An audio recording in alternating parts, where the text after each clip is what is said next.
Afternoon to everyone, and welcome, and thank you for joining us for today's Moving Forward Together event. This is an ongoing collaboration between Timberland Regional Library and the Capital STEM Alliance at Educational Service District 113 in Tumwater.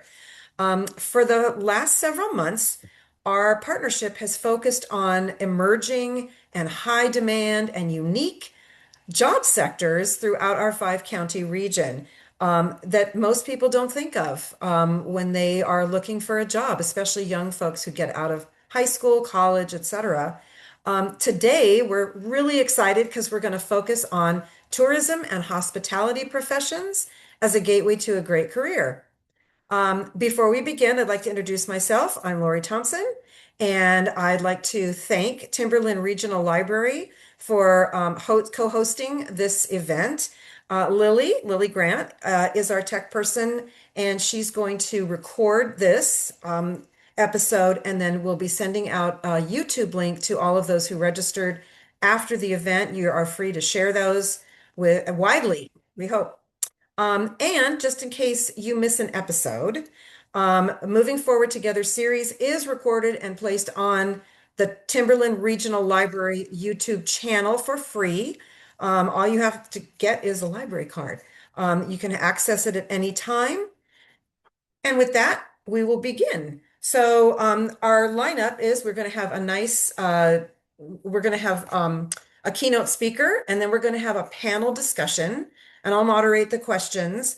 And then if anybody is there and like to ask any questions, feel free of our panelists. So we're going to be looking specifically at the workforce gaps in tourism and hospitality. And we're going to get some advice on how to get into these professions for those who are interested. So we're going to begin and ready to start. So it is now my pleasure to introduce Sonia Halverson. Sonia is the director of the Education Foundation at the Washington Hospitality Association. Welcome, Sonia. And I've got some slides that I'm going to help her share. Let me know if you can see that. There we go. Perfect. Okay. Perfect. Thank you. I'm really glad to be here, especially when it comes to a conversation like this. Over the past year, we've been asking some really hard questions about where the industry stands and where it's headed because something just wasn't adding up. So we kept hearing the same story, operators struggling to hire, pardon me, students unsure if this is a real career, parents hesitant, and counselors not prioritizing it. And yet we know that this is an industry built on opportunity. So which is it? Is hospitality a dead-end job or is it a real career path? Instead of guessing, we went out and asked. The foundation just completed the most comprehensive workforce assessment we've ever undertaken, 11 months of research across the state, listening to over 450 employees, employers, students, parents, and stakeholders. Not just to collect data, but to understand how people experience this industry, what draws them in, what's pushing them away, and what they believe is possible here. And what we found was both challenging and encouraging. Challenging because the problems are real, but encouraging because we finally understand what we're dealing with. If you go to that next slide. So let me start with where we are. In rural Washington, hospitality isn't just another industry. It employs thousands of people across hotels, restaurants, recreation, and tourism. In many of our communities, it's become the primary entry point into the workforce, especially for young people. But the workforce numbers reveal something is shifting. Our assessment found consistent hiring pressure across every region we studied. Employers report significant no-show rates for interviews, difficulty maintaining staffing levels, and persistent competition for qualified workers. At that same time, Washington's regulatory environment is adding another layer of pressure. Rising salary thresholds are pushing many management roles from salary, pardon me, to hourly. And that has a real impact. Managers are now spending more time covering shifts and less time developing their teams, which if you've really ever run a shift, you know developing people usually happens after you survive the rush. So at the exact moment we need more leaders, we have less capacity to grow them. But here's what really stood out most in our research. Even with these retention challenges, job openings are still outpacing applications. The demand is there, but the interest isn't keeping up. And when we looked closer at why, we found something we didn't expect. Next slide, please. So after a year of listening, this is what we heard. We spent 11 months conducting structured conversations across the state, not just with industry people, but with everyone who touches this workforce challenge. We talked to current workers and people who'd left. We talked to high school students and their parents. We talked to CTE teachers and counselors. We talked to employers from independent restaurants all the way to major hotel chains. And here's what they told us. The students, their awareness of hospitality job types are about a 2.6 out of 5. That's the lowest score in our entire data set. From current workers, and this is coming from data, nearly half said they don't know they can grow into management or leadership roles. And most don't know that pay increases with skills and that experience. And then this is from parents. Not one parent we surveyed expressed any kind of confidence that hospitality could provide long-term livable wages. Zero. Their written responses asked for more awareness about the field and pathways and career growth. And then employers, 53% confirm there's no clear industry-wide roadmap for advancement. We're siloed. 51% said advancement feels informal and inconsistent. So the progression is real. The problem is that it's invisible. Next slide, please. So the visibility gap. The hospitality industry in Washington isn't simply experiencing a labor shortage, it's experiencing a visibility problem, and that's something we can solve. People are making career decisions based on incomplete information. They see the entry point as a server, a front desk job, housekeeping, and they assume that that's the whole story, but they don't see what happens next. They don't see the skills being built. They don't see where it leads. When we looked at the data, progression, employer insight, and worker experience, what we found was clear. There is real progression in the industry. It's just not visible to the people making those initial career decisions. One employer respondent captured it perfectly. He said, "We say we're an industry of opportunity, but we don't chase people down who seem interested in the opportunities." So it's not that the opportunities don't exist, it's that people can't see them. And next slide, please. So let's talk about what this industry really develops. Our research revealed something else important. There's remarkable alignment between what hospitality builds and what employers across all across the industry need. When we asked workers what skills they gained, and then separately we asked employers what skills they most struggled to find, the lists were nearly identical. Communication under pressure, problem solving in real time, emotional intelligence and customer service, the ability to work with people, not in theory, but in practice. 66% of employers cited communication and professionalism as their top hiring challenge. 64% said problem solving and critical thinking, and 58% mentioned emotional intelligence.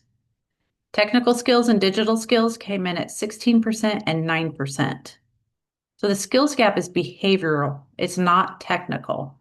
And hospitality is developing exactly the human capabilities that drive success across those industries. But again, this value proposition is largely invisible to people considering their options.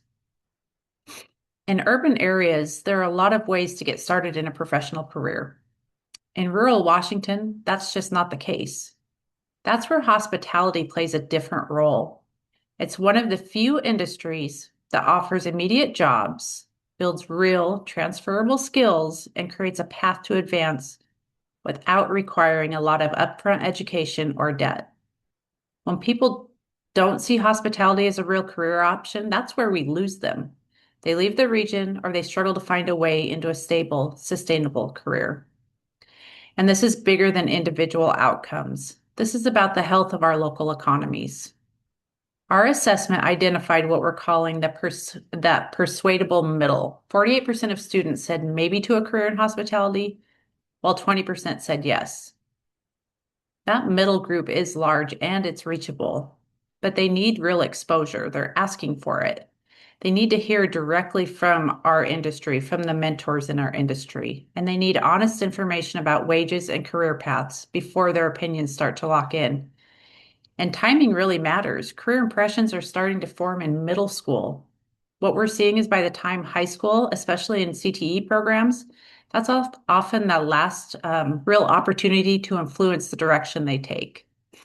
So, meeting students at a younger age.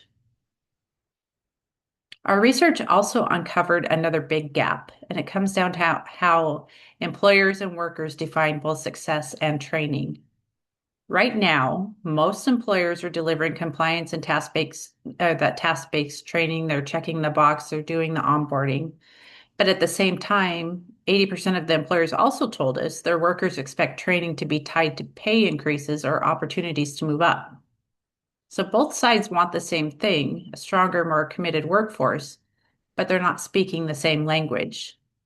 Employers are focused on building competence, workers want that path looking forward. And until we align those definitions, until training is clearly connected to advancement, not just getting the job done, we're going to keep missing that mark. So, what does success look like in the industry? This was one that was very interesting. We also talked to the workers about how they define success in our industry. And it wasn't just about wages. They talked about stability, consistent income, and predictable schedules. They also talked about flexibility, work-life balance, that clear opportunity to grow, supportive managers, and a positive team environment. So a great culture to work for and to work in. A lot of these things do exist in the industry, but they're not consistent. They depend on where you work. And then that leads to to talk about retention. In our focus groups, burnout came up again and again. One phrase really stuck: feeling depleted without being developed. That came straight out of the survey. People leave when they feel like they're giving everything, but they're not gaining anything in return. And while pay matters, what stood out just as much was management and workplace culture. Those are often the deciding factors in whether someone stays or walks. So I've spent way more years in this industry than I want to say, but when I was 13, I didn't understand any of this working in my parents' restaurant. I wasn't thinking about career pathways or skills. I was just doing the work and probably just trying not to mess anything up. But over time, something started to build. I learned how to read people, how to solve problems in the moment, how to take ownership when things just didn't go right. And those skills built in that restaurant became the foundation for everything that came next: managing teams, running businesses, leading organizations, and ending up where I am today. None of that was in the plan. No one set me down and showed me a pathway. I just figured it out as I went. And as our research shows, that's still how too many people experience this industry. The opportunity is there, the skills are real, the advancement is real, but people can't see it. And that's a problem we can solve. So, where do we go from here? Our assessment identified 5 key areas where we can make a real impact: building a shared career pathway framework across employers, positioning hospitality as a true source of durable transferable skills, aligning training with real opportunities to advance, strengthening the connection between industry and education, and shifting how we talk about hospitality through more intentional awareness efforts. But underneath all of that is something simple. We need to make visible what already exists, not by reinventing the industry, not by ignoring the challenges like wages or working conditions, but by creating shared language and clear pathways so people can see what's possible. The data backs this up. There is real wage progression from entry level to management without requiring a 4-year degree. 85% of workers say hospitality builds strong people skills, and nearly every employer we talk to prioritizes experience over degrees when it comes to leadership. What's missing is the structure around it. A shared statewide pathway, training that's consistently tied to an advancement, and clear information about wages and growth reaching the people who need it most. That's exactly what our 5 findings are designed to address, closing those gaps at scale, using real data to show what the industry already is. The hospitality workforce in rural Washington is complex. This is an industry that's economically essential. It's transformative and critical to our communities, and at the same time, it struggles with perception, visibility, and retention. But after a year of research, we have clarity. The core issue isn't talent, and it's not just compensation, it's visibility. And that's something we can fix because this industry offers something that's getting harder to find, a place to start without having everything figured out, a way to build skills while earning a paycheck, and a path to advance based on what you can do, not just the credentials you hold. For young people in rural Washington and for the adults helping guide them, that's not just a job, that's real upward mobility. And our research shows it's worth getting right because when someone can see the path, when they understand what they're building while they're building it, that's something we don't have to guess at anymore. Everything changes, not just for them, for all of us. Thank you.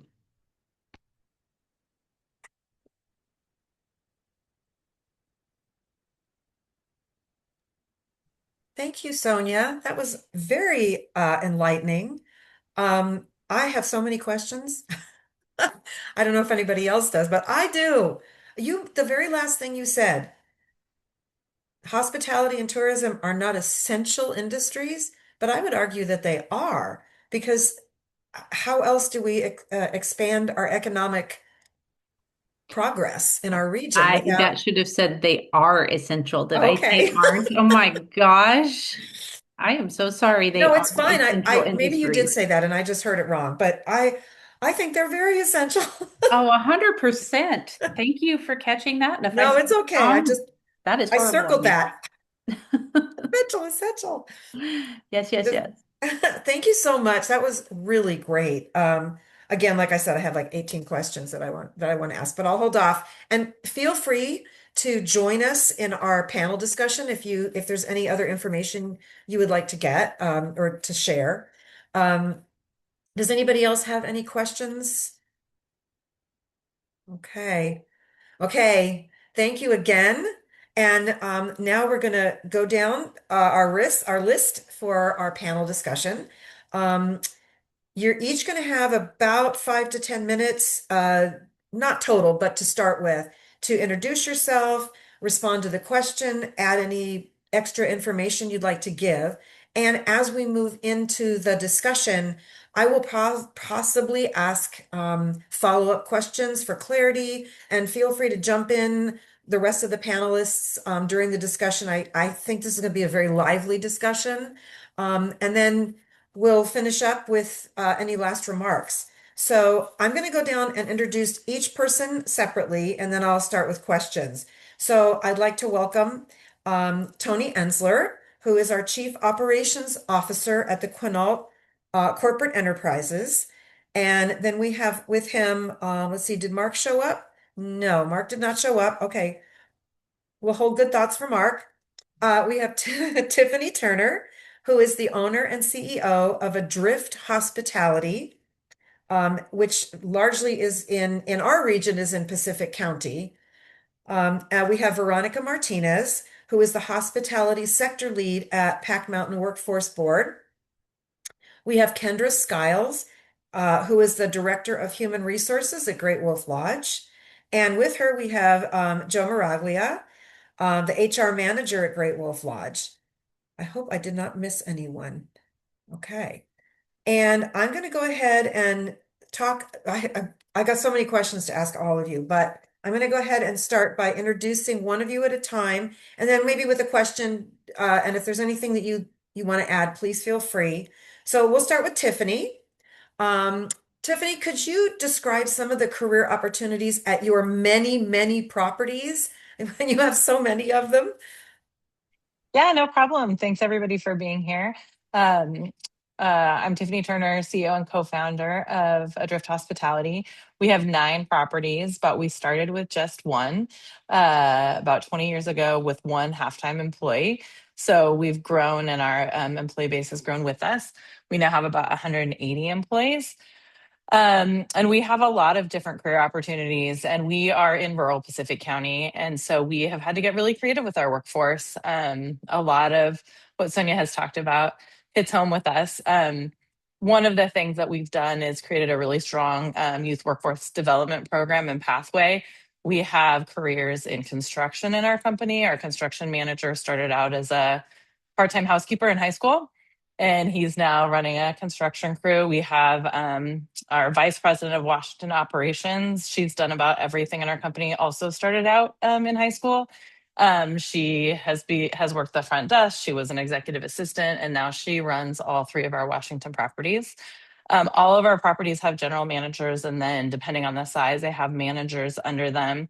We have a human resources department, a marketing department, a finance department. So careers that you wouldn't typically think of as hospitality careers. And everyone in those departments has grown through different jobs and landed in those different departments in our corporate team. As we've grown, we've been able to create a definite upward mobility for a lot of people within our organization. To chime in on what Sonia said about education, about half of our executive team has college degrees and the other half doesn't. They have industry experience, and we value that just as much.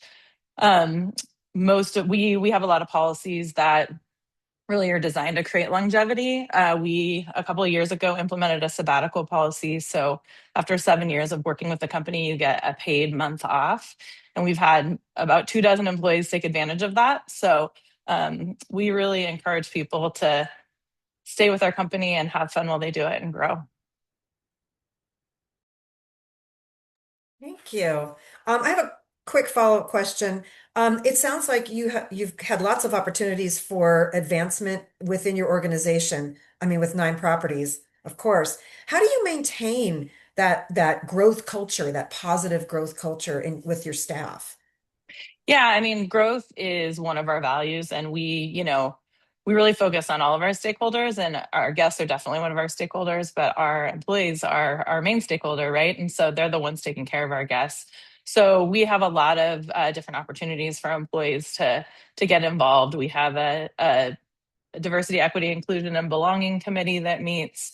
We have Slack as a communication tool for our teams, and that makes it really easy for everyone to know what's going on in the different properties and for people to understand the different opportunities if they want to jump around to a different property. All of our properties are geographically fairly close to each other, within a driving distance. So we definitely have people who, for one reason or another, want to move on to a different opportunity. We make sure that we post jobs internally first. And, we're consistently but slowly growing. So that leaves a lot of opportunity for advancement. If we open another property, then, there's some jobs that open up there.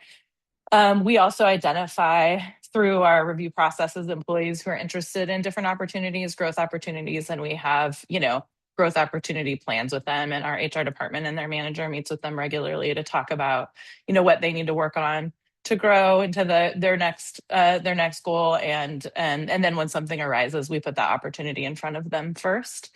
Um, we really try and promote a culture of shared communication and shared growth. We try and commit to work-life balance for our employees. We try and commit to consistency and as much as we can to consistent schedules.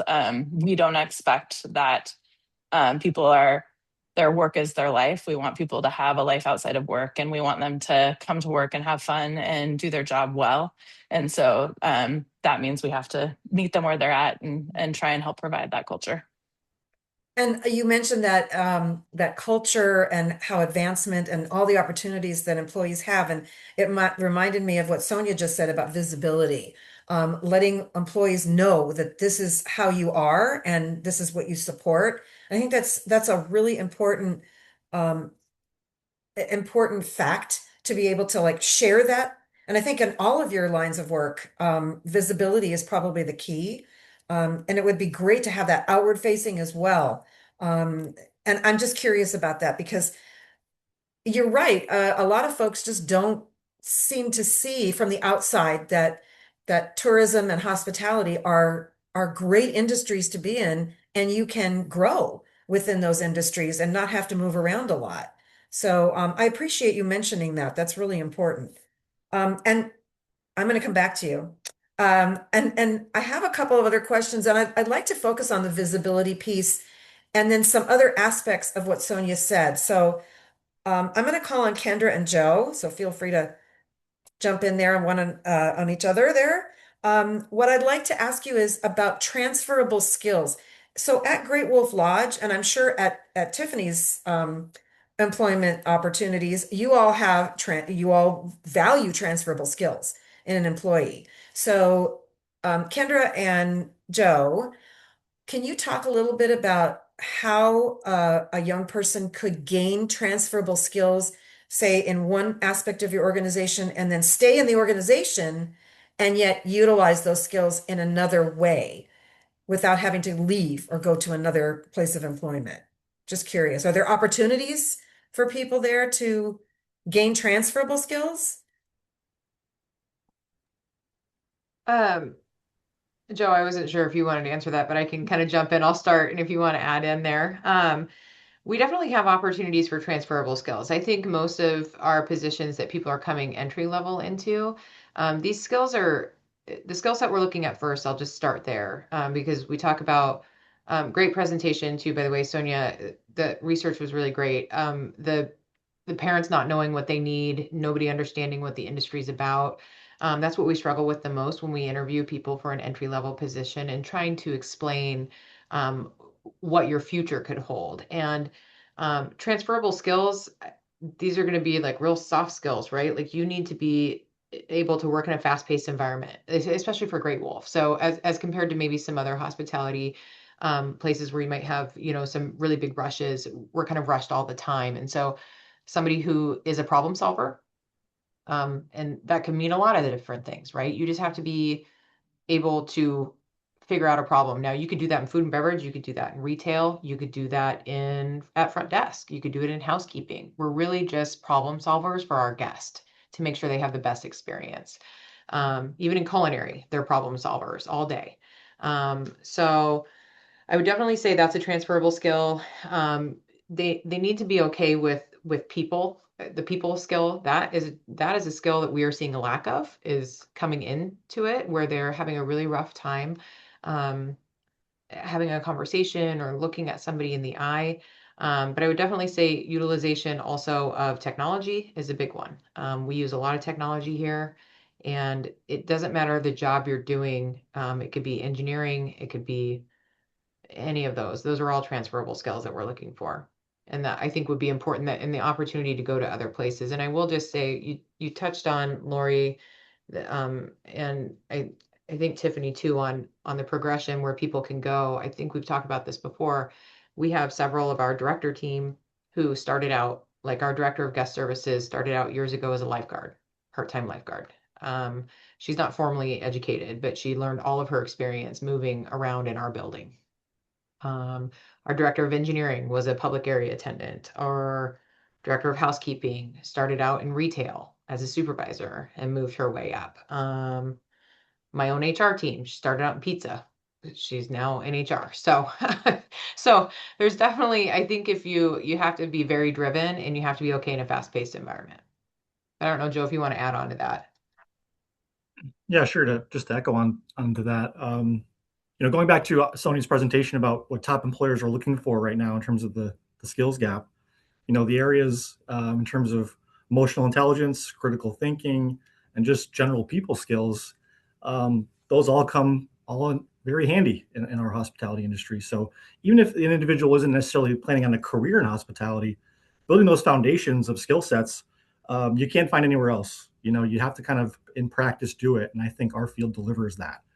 So even if they're planning on going on something outside of necessarily hospitality and tourism, that foundation from an education standpoint and experience level is just unmatched, right? And looking at those skill sets that Sonia mentioned, I bet you that's flipped from 30 years ago, right? The employers looking for technical skills and digital skills and things like that, where sort of that's now flipped, where our college necessarily offering People skills courses, I don't know about that, but you can certainly get them and get paid for them, in the hospitality field. So I think that one unique aspect of our field is that we offer that in spades. And I think that for anyone looking for a first job or a career, hospitality really is an excellent start for anyone. Yeah. Thank you for sharing both of you. It leads me to my next question, which is, you mentioned that before digital skills were much more important, and now people skills are more important. I hear a lot from about work source and employers who value that team, those soft skills, the team spirit. And I guess I wonder, that's an aspect of most jobs that are not hospitality, but it seems to me that that's the aspect for hospitality all the time, the most important attribute to have. So I guess everything else can be learned, as Kendra said. You can work your way through the organization and learn those transferable skills, but you have to maintain that sense of positivity and those soft skills training.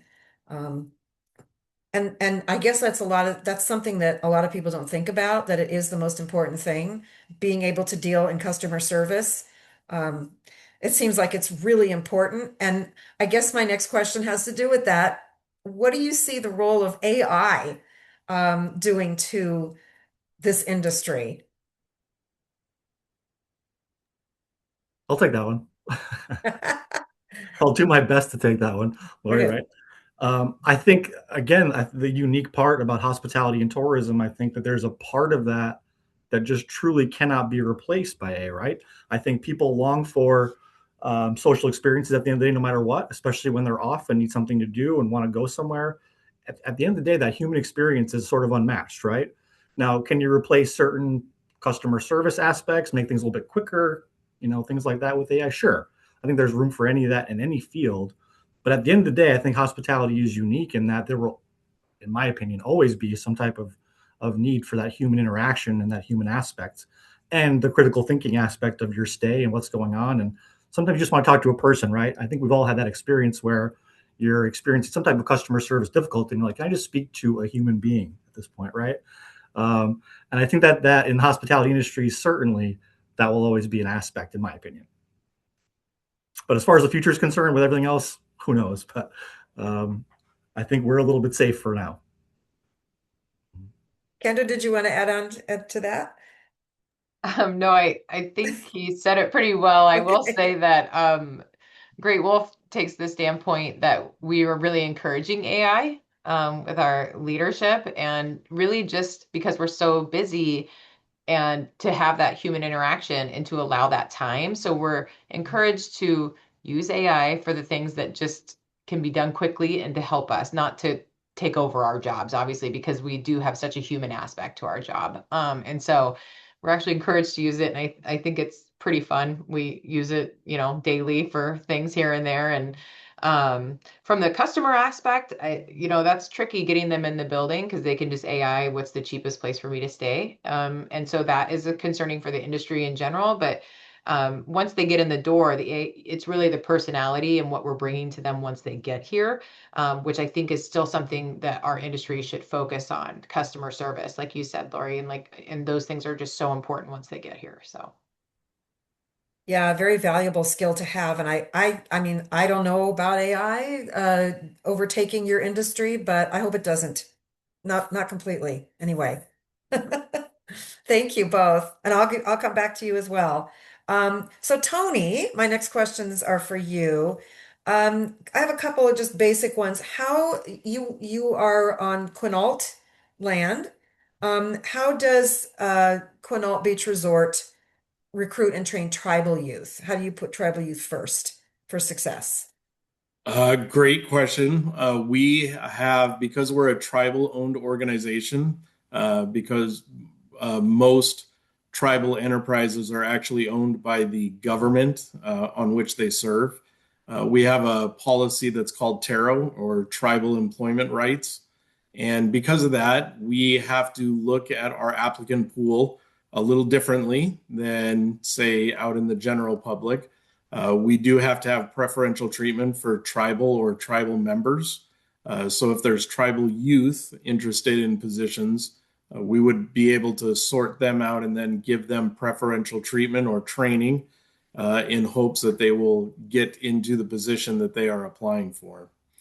Um, Also, just to wrap up on kind of what you were all talking about a second ago, the root word of hospitality is hospice, which is obviously the root word for a lot of what we deal with: hotel, hostel, hospital. You can the and it means to guest. The actual root word means to guest or to host.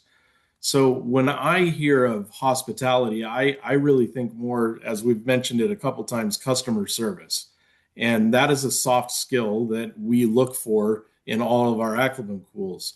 If we even in an entry level job, even if we've seen McDonald's or has some sort of customer facing employment, they actually rise to the top because I know then that they have some sort of experience in dealing with hospitality.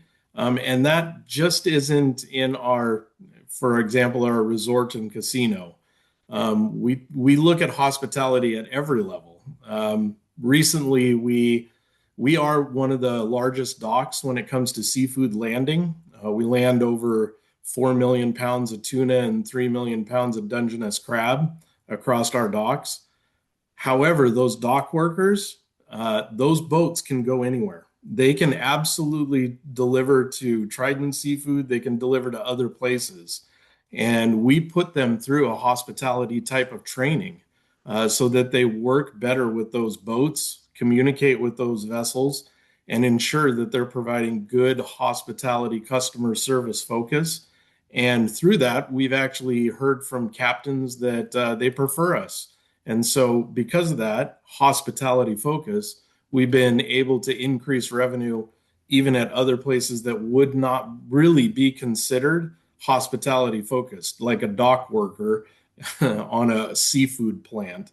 But there is a real need for those types of soft skills in every industry. So hospitality is absolutely, I can't remember what you said, Sonia, but it is absolutely irrelevant or absolutely relevant to every position. So it is absolutely relevant in every position. The other thing I guess I would like to say, we've talked about the soft skills, but one of the things I like, or what we try to see in our HR, is when we do our one-on-ones, when it comes to evaluations, coachability, it goes right along with hospitality. If we're a good leader and we care about your next steps as an employee, coachability means we're not coming down on you. We're not like stating these things because they're negative. We're stating these things because we care about you as an employee and we want to coach you to be better. And I think, like customer facing, that soft skill of being able to take some constructive criticism and then be able to learn from it and build your own workplace skills is also a soft skill that I kind of see eroding a little bit. Lots of times it's taken too personally, and that isn't really needed. And that's really on us as managers to do a better job of earning your trust, to let you know that we really care about you, and that is why we're sharing these things, to make you a better employee. I think that was a little long-winded for your question, and I'm sorry, Lori. It's fine. It sounds like you take a real interest in investing in your employees, like everyone else on this call. I think you have to anymore. If you're Yeah, not taking the time to invest in your employees, somebody else will. I think we will exactly. all agree with that. There is I agree with something Sonia said, that there was a job short. No, there's not a job shortage, I don't think. We try to invest in our employees because it's so much more cost effective to invest in your employees, promote from within, and have, actual career paths, instead of trying to hire from the outside and bring them in and retrain and bring them in and retrain. I will tell you, like for our medical, we have we have a wellness center that treats addiction, and then we also have a family clinic.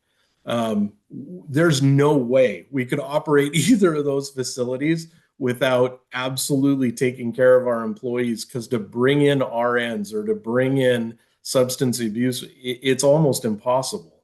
You have to invest in those employees and let them know how wonderful they are, and then also show a career path if they want to keep going.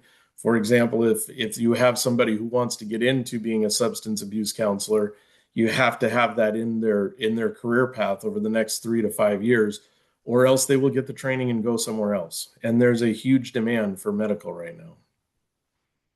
And that speaks to those transferable skills that we've been talking about. And you also touched on mentorship.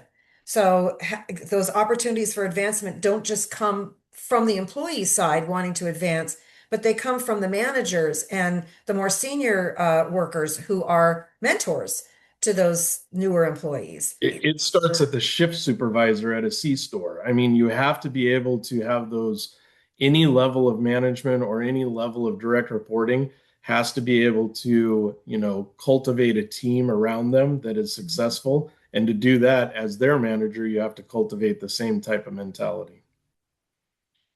I mean, it sounds like good business.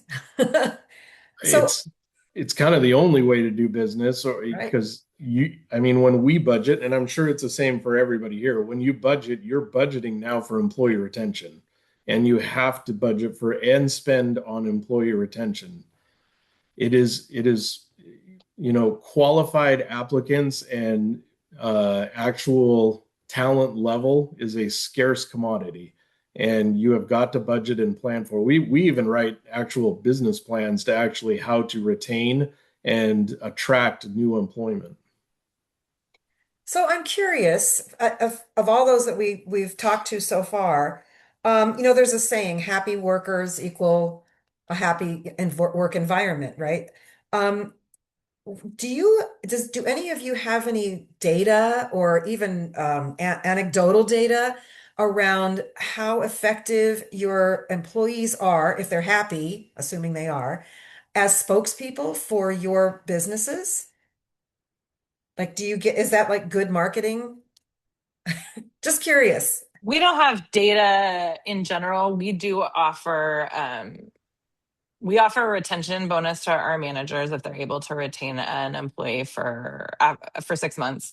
We found that sometimes in hospitality, the first couple weeks to a month of training can be when we lose people, because it can be chaotic, especially if they're new to a job. So we've really tried to figure out how we can get. We've done a lot of work to get more skills lists and training with our management team, but also really incentivize them. And then we also have, I forget what we call it. We have a bonus for staff if they bring somebody else in and they stick around for 3 months, because word of mouth is kind of best practice. And we really feel strongly that if you're an employee who works for us and you enjoy it, you go tell your friend and they come, your friend, they're going to enjoy it. I think Kendra talked about sometimes, this industry can be really busy. And so it isn't for everybody. I would agree with Joe that it is a good thing for everybody to do. I have 2 college students myself, and I tell them and all of their friends, I mean, my kids have grown up in hospitality. They've worked about every job you can imagine. But I'm like, everybody needs to work in hospitality. Everybody needs to learn to bus a table, because it's going to give you the best skills you can, regardless of where you go in life. But word of mouth is really important to us, and then we do try and track employee sentiment internally, but not necessarily them as messengers externally, aside from the retention bonuses. Okay, thanks for that. Anyone else want to jump in? Great Wolf, we have a referral bonus too as well. So we definitely encourage our pack members to bring on their friends, because they'll already have told them what the job's like, so they're not going to be surprised. So that's the biggest plus. And also, it helps with employee morale too when you talk about call outs and kind of the things that happen in life. They're more likely to perform better when they know somebody and know somebody's counting on them and it's their peer, and they have a much better experience as an employee, I think, when that happens. And so we do that. As far as our employees having a voice outside of work, we don't necessarily do that either, like Tiffany's saying, we do have an annual survey where their opinion does matter. It's completely we don't know who puts it on there, but we do take action steps from those, and through some of the changes from that, we've actually seen year over year this last year reduction in turnover by 40%, which is a huge number. So people are staying longer. We also offer I love the idea of a supervisor or manager bonus for keeping people. That's a great idea. Because sometimes it's our leadership that maybe needs some help in that area. But our frontline employees, they are offered a tenure increase every year. So for every year they stay with us, and we actually just increased that to 50 cents a year just on their base. And so we have so that is helpful for people to stay on as well. Thank you. We also do an employee survey across all enterprises, and it gives us what's called our Net Promoter Score. That's kind of like the overall key phrase, and we evaluate that. But we also look at the phrases that get the highest remarks, and we try to use those. For example, this year the highest score for us was my supervisor or someone at work cares about me as a person. That was the highest score we got in our Net Promoter Score. So we try to focus on those. But then, yes, as Kendra pointed out, we also have ones that did not do very well. And then we use those to make our management team better and also focus on employee retention with those. It's good to pay attention, not just to your, frontline employees, but the management too. Yeah, and along those lines, kind of talking about soft skills, we've done a lot of work as a team because we are so remote and our employee base is limited. We a few years ago realized that a lot of our managers, we would bring managers in and then they were looking for talent. They were looking for people who had these skills, and we were like, you're not necessarily going to find somebody who has nice skills, you know? And so we created permission to play values. And we've done a really good job of getting our managers on board with them, having managers who are willing to agree to them. And we have them on every job application. We talk about them at orientation. And you have to be respectful, you have to be kind, you have to be willing to learn, and you have to be a team player. And when we bring a manager on, we tell them, you'll notice we don't say you have to be an expert at the job that we're hiring you to do. And so our managers have to be willing to train people. They have to be looking for team players. If they're looking for somebody who's going to walk in with all the skills they need, they probably shouldn't be a manager in our company. Very well said. So from all your perspectives, what is an ideal candidate look like? So let's say there's someone right out of high school, or maybe they're still in high school, or maybe they're not in school. What would be like the top qualities that you would really value in someone who just entered, or filled out an application? What would really make them stand out? Anyone. I can chime in. I mean, the permission to play values are non-negotiables for us. Right. So they have to be kind, respectful, willing to learn, and a team player. I think they would be responsive from a communication perspective with setting up an interview. So able to communicate back and forth to the person who's trying to set up an interview with them. They would show up on time. They would, make eye contact, they would smile, they would ask maybe a couple of questions. I think they don't have to know anything even about the job, but they need to be able to interact with people. That's the most important thing. And then be willing to learn. Yeah, I'll second that, Tiffany. I'll speak for my general manager, Ron Hassani. At every orientation, he says his expectation of our new group coming in is that you have to be able to smile, and that is a big one. That is somehow got lost, and so we're bringing that back. So you got to be able to smile. You have to be able to speak with people because that is our business. It's hospitality. We do speak with people. Even our housekeepers are constantly having guest interactions. So there's not really a position here where you get to kind of ignore that.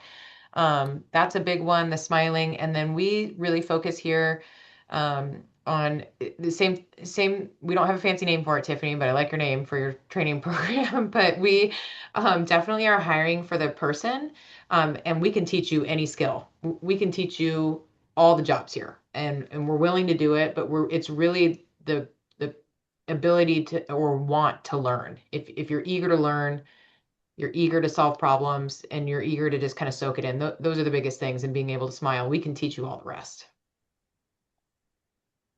Yeah, Super important. being punctual is actually something that is lost. We kind of have a saying, even with my senior management team, on time is acceptable. Wait a second, how does it go? Now I can't remember it, of course. And that's the phrase I use all the time. But early is on time is late, and late is unacceptable. That's what it is. There you go. Punctuality is huge, and also the just the general overall energy. Like in a lot of times in interviews, it's like they don't want to be there. Have an energy. That's what I kind of think, that if you're in high school and I know that's hard for some students. I understand that. But at least have some sort of a higher energy level, like you want to be there, and that you are coachable and willing to learn. And I think that'll make you rise to the top really quickly.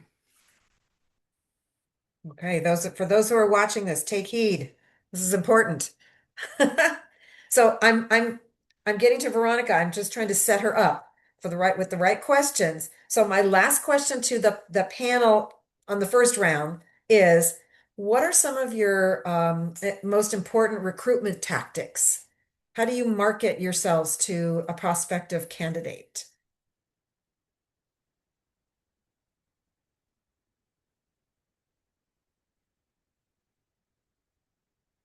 Nobody markets themselves? What? I mean, I was waiting for, felt like I went first last time, but I'll go first again. Okay. A lot of it is word of mouth. I mentioned at the beginning, we have a youth workforce development program. And so we recruit, people in their first job. And if they, between May 15th and September 15th, they earn an extra 50 cents on the dollar that goes in an education fund. If they come back the second year, they earn an additional dollar that goes in an education fund, up to $3. And that fund can be used for any sort of post high school learning. So, I mean, we have, kids that come back every summer and they're going to a 4-year university. We have kids that have used it to take a culinary class. So we really lean into that youth workforce because we're very seasonal. We're on the coast. People like to come to the coast in summer. And so that has been great for us because we get a lot of these kids that are coming back because they are, making additional money on top of their hourly wage, and they tell their friends about it. Other than that, our year-round full-time workers, it is, a lot of word of mouth, and then the typical tools, Indeed. Right. Okay. We You, we you pretty all do much that? utilize everything. So, I mean, we have our own website, but we also use LinkedIn. We also use word of mouth. But overall, we have to use every means necessary to really post all of our positions. Do you find that it's easier at certain times of the year to recruit people than it is? Not really. I don't know if anybody else has that, but no, not really. Okay. We do have like an increase of applications, like Tiffany talked about, when it becomes seasonality, Right. especially, those college students or high school students. So there's an increased maybe awareness, and they start applying late, like right now when the jobs are needed last week, but that's still fine too. But I don't really think that there is no, I don't think there's anything like that. It's just always constantly checking to see if those postings are there, if you really want that position. Okay. Okay, I would thank also you. say if you're a high school or a college student that is interested in a first-time job in hospitality, there's probably one in your community. You just might have to seek it out, you Yep. know. But we're always looking for those entry-level employees. And even reaching out when you're maybe not even looking for a job. Like, do you have any mentorships? Or, I mean, a lot of people, there's a lot of, most of our companies have mentoring programs that are not taken advantage of by college students. Just reaching out to, even if it's a hotel or a restaurant or some type of hospitality that you're interested, reach out to them directly and get in touch with the HR. Okay.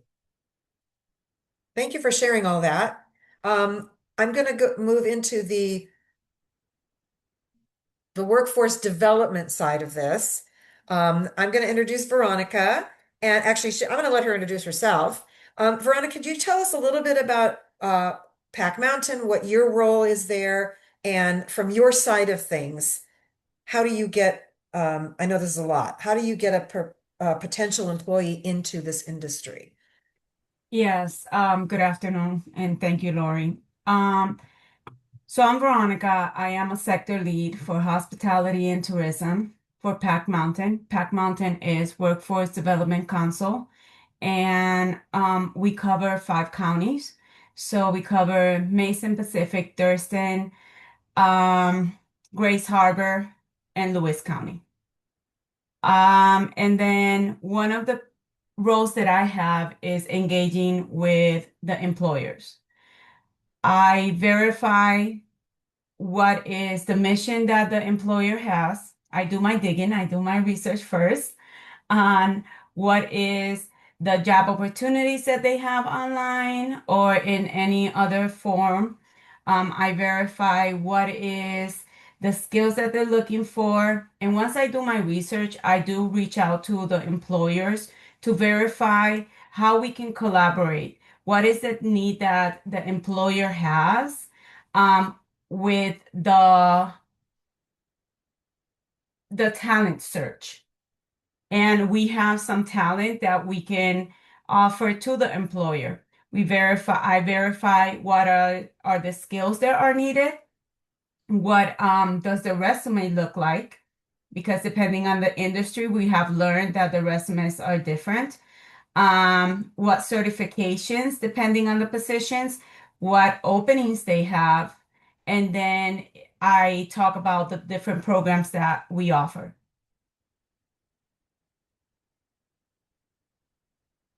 So I guess my next question would be if employers have marketing campaigns that they're looking, they're recruiting actively for employees, why would a job seeker want to go through Pack Mountain? So we have learned that, and I'm going to talk more about hospitality, right? Because that's what we are today. We have learned that with the hospitality industry, um, there are certifications, but they're not as many as in other industries. So we have programs that are on the job training. So the participant goes through the employer, they get hired and everything, and they are able to get that training while they are getting paid. So it's kind of like an internship? It yes, but the employer is the one who hires them. Okay. And it has to be an open position. So that way that employee can stay for long term as self-sustainable employment. Okay.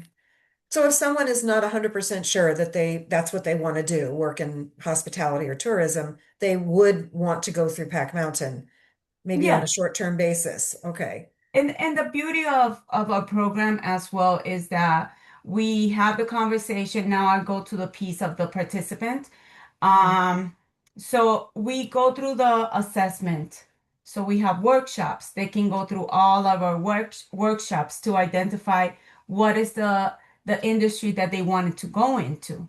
Once they establish, we have that one-on-one conversation. I talk to the participants a lot about empathy, about social awareness, flexibility, de-escalation. So I talk a lot about the soft skills with the participants to educate them in what does the industry bring.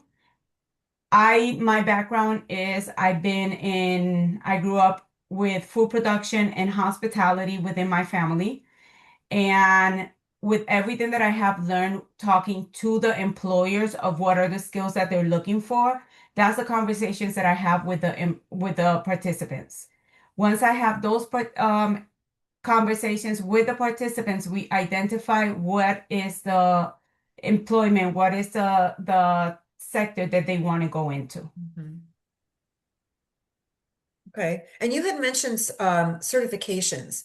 Can you just give us a little bit of a description of the types of certifications? You said there weren't a lot of them, but what kind of certifications would somebody be able to earn towards a career in this? Yeah, so we do have the business management certification. We do have culinary, the mass. We have the serve safe. I always say that it is always needed customer service.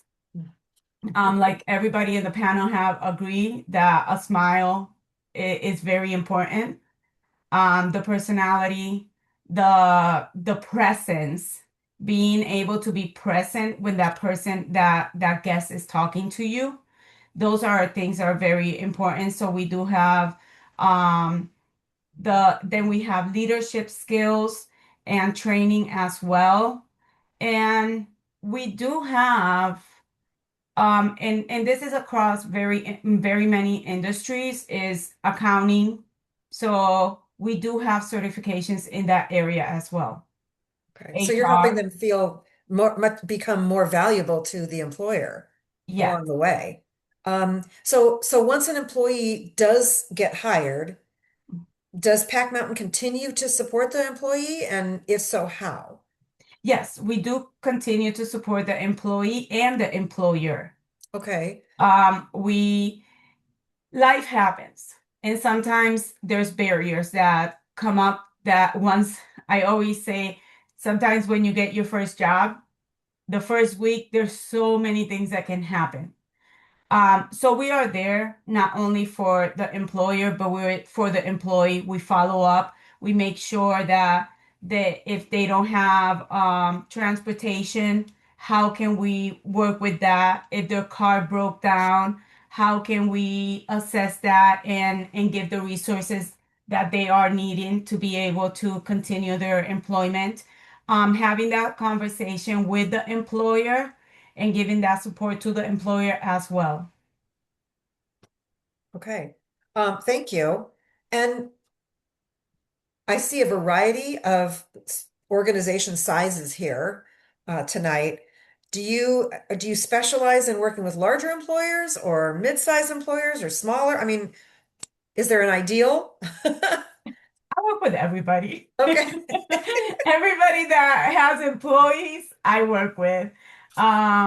Yeah, it's very important and that's why I focus a lot in learning the culture of each business because I can't put everybody in the same box. Every county is different, every town is different, every culture is different, and every business is different. So learning to identify um, the scale of employees that they have, learning to identify the skills needed and I would say, Lori, this has been an adventure. Getting to know so many people and learning about different barriers, different skill sets, learning about the industry, learning about the challenges, but the beauty and the great stories as well. It's a beauty. It's a journey. So what are some of those challenges? You mentioned challenges, and I know that there are some. Some of our panelists here describe some challenges, especially in interviewing, like lack of punctuality, not being excited or pretending to be excited even during an interview.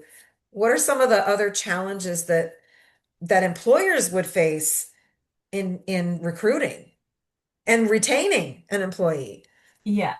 So And thank you for that question. That is something that I always ask the employers. Not all of them, but majority of them. And it comes to the same conclusion that sometimes the lack of education. It comes with, and I even ask participants as well, what do you know about the industry?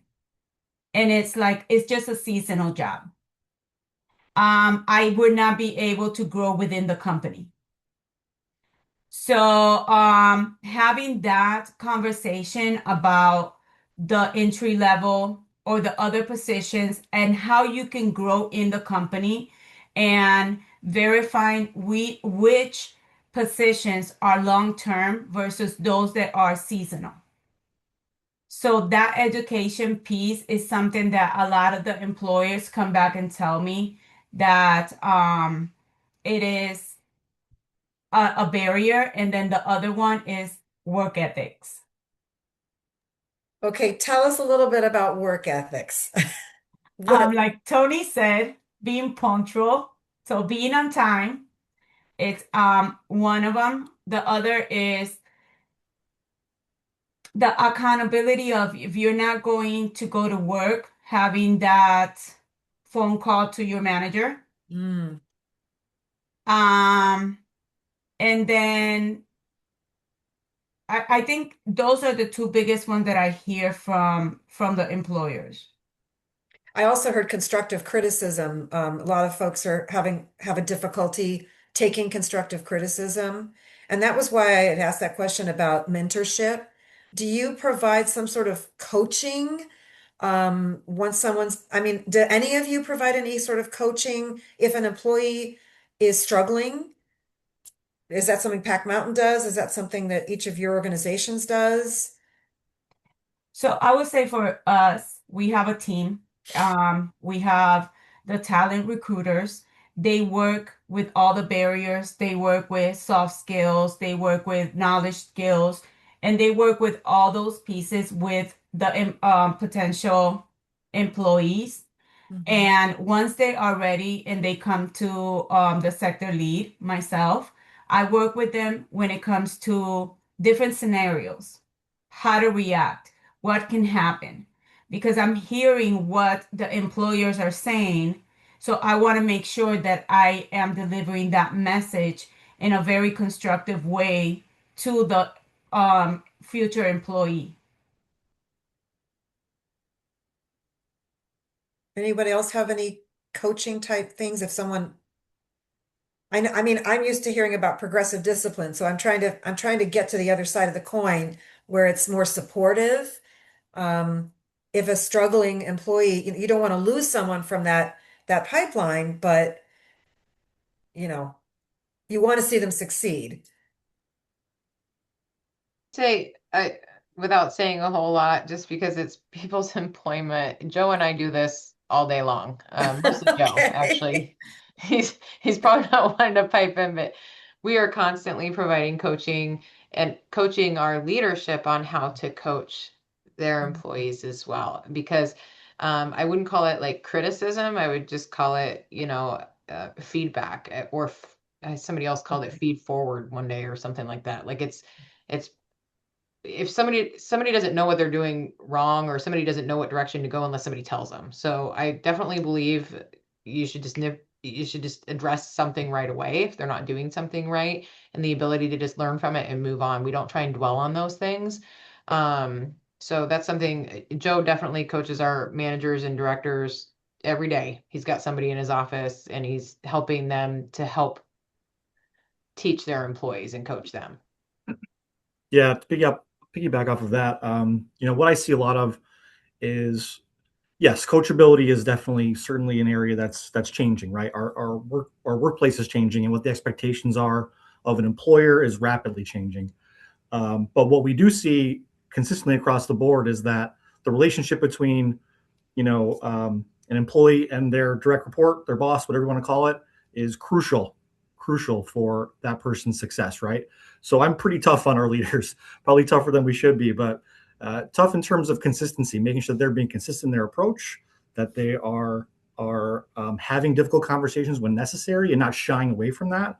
I think when you shy away from that and then sort of pick and choose the times when it's most convenient, that's where you create those issues, and you get called on it. You'll get called on it from your what we call a pack, right? Our employees. So I'm hardening our leaders to make sure they're being consistent in their approach. The more consistent that they are, I think that more coachability comes into play, right? And I think it's more people want to see fairness or some type of equity in the workplace, much more than maybe 30 or 40 years ago. So we as leaders have to be better at that. We have to adapt. If we don't adapt, we'll be in trouble, right? We have to adapt. So that's our way of adapting. I guess Yeah, in I'll just turn, chime. Oh, go ahead. You go. go ahead, Tiffany. No, you go ahead. uh, I'm sure we all use some sort of Myers Squibb, whatever. We're currently using the Enneagram testing. The Enneagram testing is you get because most of the conflicts right now arise out of communication, right? So how are you addressing the communication? What kind of communicator are you? What kind of communicate? All that fun stuff. I will say to any applicants that are listening or potential applicants, if you took I've had two examples of people coming to an application or an interview and they actually had their Enneagram test already done. They had addressed what their skill sets were according to the test and also had a plan of action for their weaknesses, which I thought was amazing. And they were hired on the spot. So, if if you're a potential applicant and haven't taken one of those tests, try to take one of those DISC, Myers Squibbs, Enneagram tests, and really try to understand what your strengths and weaknesses are, and maybe bring that to the application process. It would be great. Very interesting. I was just going to say, I love the Enneagram. I'm a 3. But I was going to piggyback on what Kendra said. I was going to say we lean really heavily on our HR team for coaching, and typically it's coaching the leaders. Oftentimes a leader will reach out and say they're, frustrated about something an employee did, and the immediate response is, have you talked to that employee? And so a lot of times, I think I mentioned this earlier, a lot of the coaching that needs to happen is, in that first 60 days when the employee is learning the job. So we've implemented a system where there's a skills list that both the employee and the employer have to check off on in their first 60 days to say they both have to agree that I've learned this and I'm competent at it. And if they don't, then there's retraining, and that gives the employee the opportunity to speak up and say, I'm not comfortable with this system. We use a lot of technology and that's okay.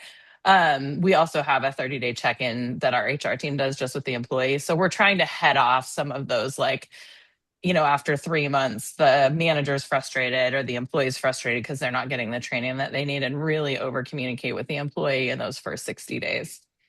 It sounds like you all go out of your way to make this a successful experience for an applicant.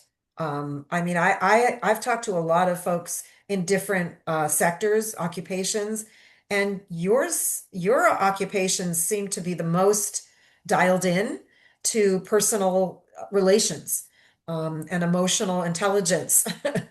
It's not just, like I said before, it's not just doing a job. That is the job, is customer service and being a good spokesperson for the organization. So kudos to all of you for taking so much energy and putting it into and investing in those employees. So my Lori, last, oh, go ahead. I'm sorry. I wanted to mention that we give the support not only to the employee but to the employer as well. And one of the things that I talk to the employer is about constructive direction. When we talk about coaching, um, just to talk to the employee about the constructive direction, how to guide them to help the participants, the employee. And not only that, we give the support of talking with the employee as well to see if it's retraining that they need or what are the barriers that they have to be able to complete their duties with the employer. And as all of you have said, that is at least as important as working with the employees. Your management team is so vital to ensuring a really successful career pipeline and maintaining that over time. This is awesome. Okay, I have one last question, and anyone feel you want to jump in? Entrepreneurship. If you were to give advice to anyone who wants to go into hospitality and tourism, like maybe jump off what you're doing and take what they've learned as an employee and start their own hotel or event center or restaurant or what have you, what advice would you want to give to them? What are some of the good qualities that you'd want them to have? So that's something we do something called Washington Business Week here in both all the high schools. And I bring up entrepreneurship a lot because that really is the largest employer in the state. I mean, sole proprietorship, bar none, is the largest employer. So I try to point out to those kids that if you really have the drive, go in. Don't be afraid of taking the risk. There are people out there that'll help you. There are mentors out there. There are state programs like Impact Washington. There are several things that can help you do that. And don't be afraid of that, even out of high school. Even out of high school, I helped a kid. He started his own lawn care business, and now he's up to 4 employees, and he's 2 years out of high school. I mean, that is a career path that I think we need to do a better job of explaining. It doesn't mean you have to go into quote unquote a workforce. You can start your own business. And it is something that is very prevalent or should be more prevalent in our communities. And it is something that I know has come up a lot in the last few months in our region in particular, is the emphasis on starting your own business, entrepreneurship. And I know there's even courses that people can take at SPSCC, at St. Martin's, et cetera. And I'm just wondering what the industry itself, are there any guidelines that any of your organizations would be able to offer to someone who is interested in just, what are those qualities that they should have besides just good customer service or a pleasant, demeanor or I mean, I would say reach out to your local EDC, find a mentor, and write a business plan. My husband and I opened our first property at 23. We had, my parents refinanced their house to buy the land that we built. So we definitely had some help and some privilege, but we had a really good business plan and we got bank financing. So I think, there's some not pretty parts to, like, you got to do a lot of hard work and you got to be willing to, like, work a lot of hours, and it's really rewarding. But have a solid plan and find a mentor. And like Tony said, there are a lot of resources out there to help you. So don't feel like you're having to do it on your own. Reach out to people. I I would also say some of the best salespeople I've seen in the world have the poorest financial acumen. So, I mean, definitely take a class in accounting, basic accounting at least, or understand the difference between a debit and a credit and the difference between a profit and loss and a balance sheet. You gotta, if you're gonna go into entrepreneurship, you gotta have those basic accounting skills. I'd say too, to add on to both of those real quick, if we're talking about hotels, just because that's what I work at right now, anybody who's coming in here, if you want to be an entrepreneur when you leave, or if you're even working here, you should really understand the hours and the days of the week that we are the busiest. And if that matches your lifestyle, so weekends, holidays, we're a 24-hour business. So if that's not something you're into and you want more of a Monday through Friday, then you should probably look outside of hospitality. And I'll just say that for like our business, and that's just a real truth, right? Like, and so I think that's number one. That has to work with your lifestyle. But Tiffany, you probably know better than anybody else with starting these businesses, the time and effort it takes and the passion you have to keep driving that to get where you're at, I think gets lost somewhere in between. I think that's the biggest thing.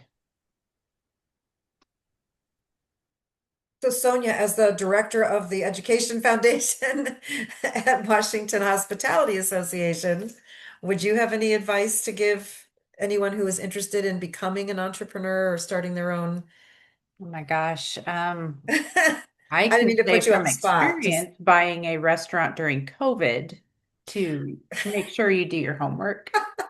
Um,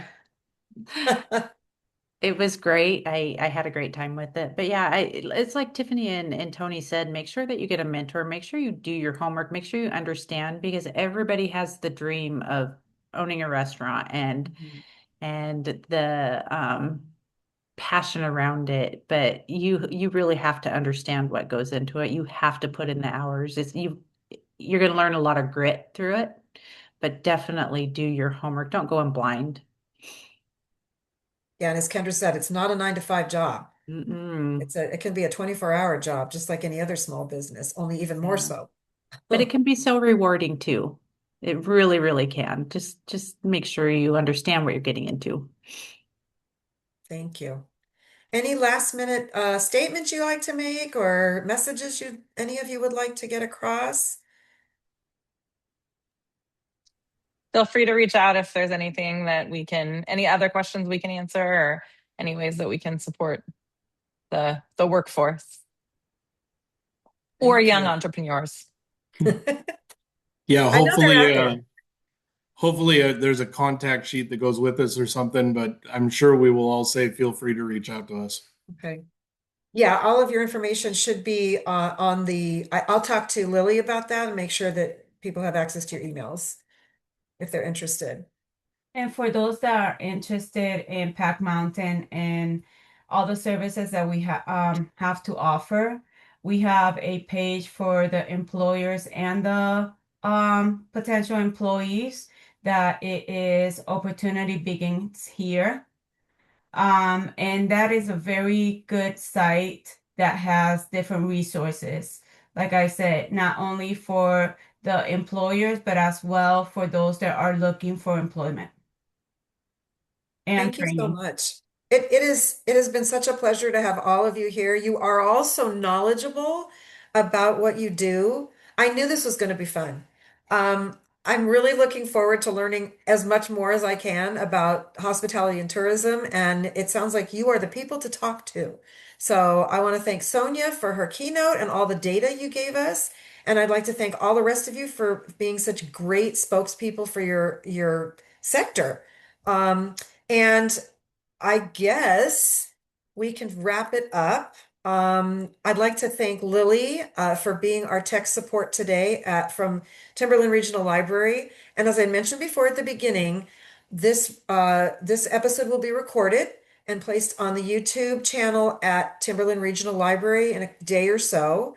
You will all get a link to that recording, and feel free to share that with anyone you like. And it'll live on the Timberland Regional Library site. So I don't know when or if our next episode will be happening, but stay tuned because hopefully we'll have that information soon. And again, I'd like to thank everybody for participating today. Thank you for your time, your expertise, and your willingness to share that. Have a great evening, everybody.